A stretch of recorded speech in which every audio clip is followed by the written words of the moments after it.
Globalization, the increasing of interconnectedness and interdependence among countries, economies, and societies worldwide. It involves the integration of various aspects of human activity on a global scale, such as trade, technology, and culture, and it is driven by advances in technology, transportation, and communication, as well as by policies that promote international trade and investment. Well, I was curious how the National Gallery was influenced by globalization and whether it is more catered towards tourists or locals. This bar graph shows that there is a general trend of increasing visitor numbers to the National Gallery from 2015 to 2019, before dipping sharply due to the COVID-19 pandemic in 2020 and 2021. The visitor numbers then bounced back immediately from 2021 to 2023.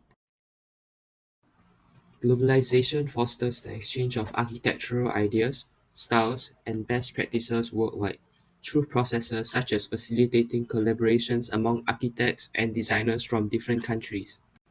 This can be seen through the neoclassical influence on the Supreme Court, which became part of the National Gallery. It was designed by Frank Dorrington Ward, a British architect whose design was inspired by Old Bailey in London, alongside Singapore-based Milanese sculptor Cavalier Rudolfo Nolli, who created the columns and the tympanum. This sort of architecture appeals more to Europeans and Americans, as the designs of the buildings are reminiscent of the neoclassical style that was popular during the colonial period and was often associated with prestige and authority. Next up, we have the multicultural exhibitions. The National Gallery Singapore organizes exhibitions that explore themes such as identity, migration, and politics. These exhibitions showcase artworks that address local and regional issues and reflect the interconnectedness of cultures, providing visitors with opportunities to engage with diverse perspectives and experiences. For example, the UOB Southeast Asia Gallery, housed in the former Supreme Court building, presents over 300 artworks that trace the shared artistic impulses across Southeast Asia. Starting in the mid-19th century, the exhibition also identifies how art is inseparably linked to the region's tumultuous social and political history. Lastly, there is digital engagement. Globalization has facilitated the adoption of digital technologies and online platforms for audience engagement and outreach. The National Gallery Singapore uses digital media, virtual tours, and interactive exhibits to connect with audiences globally. Interactive exhibits are more so targeted towards kids and are able to help them appreciate art while having fun.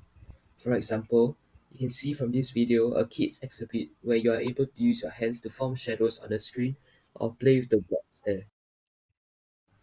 Through this entire video, you have been able to see the virtual gallery in the background, where anyone in the world is able to view the exhibits in a 360-degree view from their devices, just like they were physically present.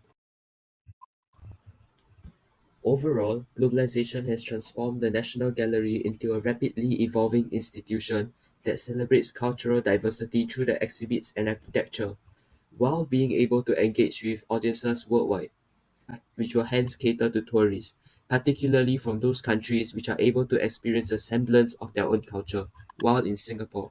Thank you for watching.